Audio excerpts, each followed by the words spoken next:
After watching this video, you will be able to list the common forms of business organizations, discuss the advantages and disadvantages of each form, briefly explain what agency problem is, and one simple way to solve it.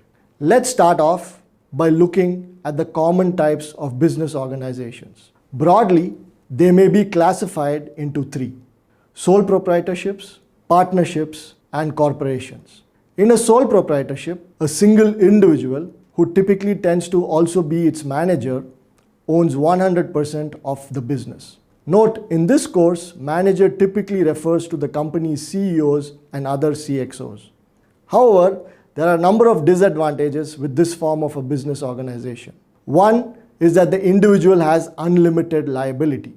That is, if the business goes bankrupt, the owner may end up losing even her personal wealth while paying off all creditors. Two, it is difficult to raise capital as there is no required financial reporting.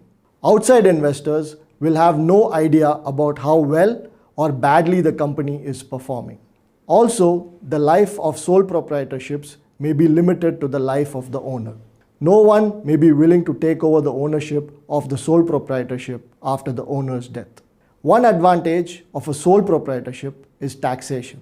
The owner does not have to pay corporate taxes. She will have to pay taxes at the personal income tax rate. A second form of a business organization is partnership. Here, two or more individuals come together to form a partnership. All advantages and disadvantages of sole proprietorship apply to partnerships also. Partners are subject to unlimited liability and will also find it difficult to raise capital. They are taxed at personal income tax rates. A third form of a business organization is a corporation. This form solves the two disadvantages of sole proprietorships and partnerships, namely unlimited liability and difficulty to raise capital. Owners of corporations are subject to limited liability, that is, they can lose only how much they have invested in the company and nothing more. Further, corporations have to mandatorily release financial statements periodically. So outside investors know the financial health of the company at any point in time. This makes raising capital for the company much easier than sole proprietorships and partnerships.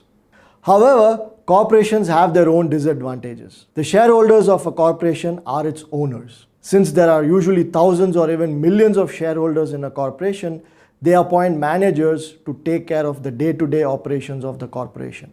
The managers are agents acting on behalf of the shareholders. This leads to what are called agency problems, where the managers act in their own interests rather than in the owner's best interests.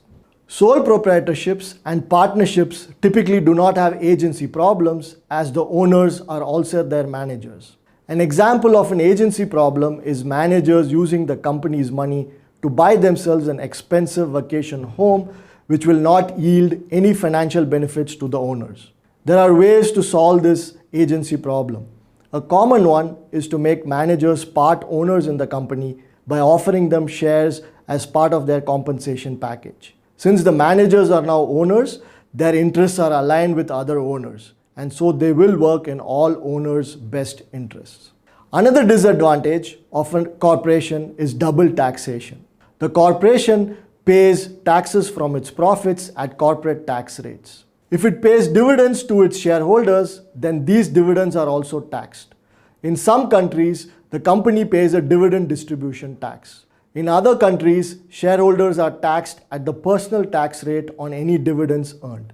Either way, the same stream of cash flow, company's profits, are taxed twice.